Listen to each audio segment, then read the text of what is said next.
Dans une ambiance conviviale et éducative, le Centre technologique et professionnel Saint-Éloi a organisé du 8 au 10 mai 2026 des journées portes ouvertes dans le cadre de ces 112 heures. Une initiative visant à favoriser la cohésion entre les étudiants, renforcer les relations avec le personnel administratif et pédagogique, mais aussi mettre en lumière les activités et formations de l'établissement. Alors, le but de ces 72 heures, c'est déjà pour faire une halte, pour que les élèves puissent au moins aussi se connaître, mais aussi inviter les jeunes de la région à découvrir aussi, à connaître le centre technologique et professionnel Saint-Éloi. Parce que, sans savoir qu'aujourd'hui, la formation professionnelle, c'est une formation qui peut aider les jeunes à avoir un emploi. Et on constate aujourd'hui que certains jeunes sont dans l'enseignement général et après ils n'arrivent pas. Il y en a certains qui vont jusqu'à l'université et ne trouvent pas un moment de travail ou d'emploi.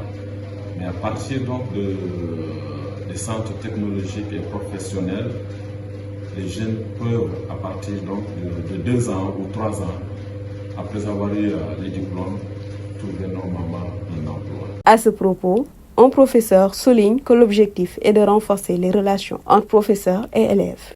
Comme dans beaucoup d'autres établissements de la cité ou dans le pays, on essaie aussi d'organiser, d'aider les élèves autant pour moi à s'organiser avec la mise en place d'un gouvernement scolaire. Un gouvernement scolaire qui accepte d'inscrire dans un calendrier des activités du genre, occasion par exemple pour permettre aux professeurs les professeurs et élèves à se retrouver autour d'une activité commune. Comme tout à l'heure, il y a la communication, il y a des professeurs, il y a des élèves, il y a des activités sportives aussi qui sont prévues, il y a une activité aussi récréative, ludique autant pour moi, et puis il y a aussi le yendou. Mais il faut dire que l'objectif premier, c'est de susciter encore une meilleure collaboration entre élèves et professeurs. Donc, comme on dit que le succès est toujours au bout de l'effort. Donc, seul le travail paye. Donc, la formation professionnelle, il y en a qui veulent la reléguer un peu au second plan, ne donnent pas beaucoup d'importance. Or, quand on regarde de près, je crois que le conférencier est revenu là-dessus en faisant allusion au nombre de chefs d'État dans un pays qui sont passés par la formation professionnelle et qui, aujourd'hui, ont eu, n'est-ce pas, l'honneur de diriger, n'est-ce pas, ces pays-là. Donc, je pense que ceux qui sont aussi inscrits dans ce type de régime de formation, d'enseignement professionnel, ils doivent se dire qu'ils ont une place très importante dans le développement d'un pays. Le président du gouvernement scolaire, quant à lui, incite ses camarades à miser sur la technologie. On voit que le monde tend vers la technologie, en quelque sorte. Voilà.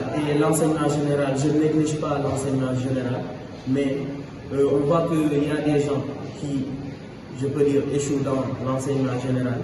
Donc, Saint-Éloi te permet, c'est un centre technologique et professionnel qui te permet de faire la pratique, de ne pas seulement te focaliser dans l'enseignement général, puisque l'enseignement général, par exemple, quelqu'un qui a le diplôme de bac et quelqu'un qui a le BT en entretien, voilà. Arrivé en entretien, on va vous demander qu'est-ce que vous savez faire. Toi, en tant que diplômé d'un enseignement technique, tu sais pratiquer. Je lance un appel, surtout, à ceux qui sont à l'université, parce que cette année, on a eu la chance d'avoir un prof de maths qui est venu faire la formation. Voilà. C'est une chose pour laquelle je lance un appel. La formation n'est pas une chose qui est trop tard, comme les gens le disent, c'est trop tard. Moi, je ne suis pas dans l'enseignement. Moi, je ne vais pas faire la formation parce que c'est trop tard pour moi.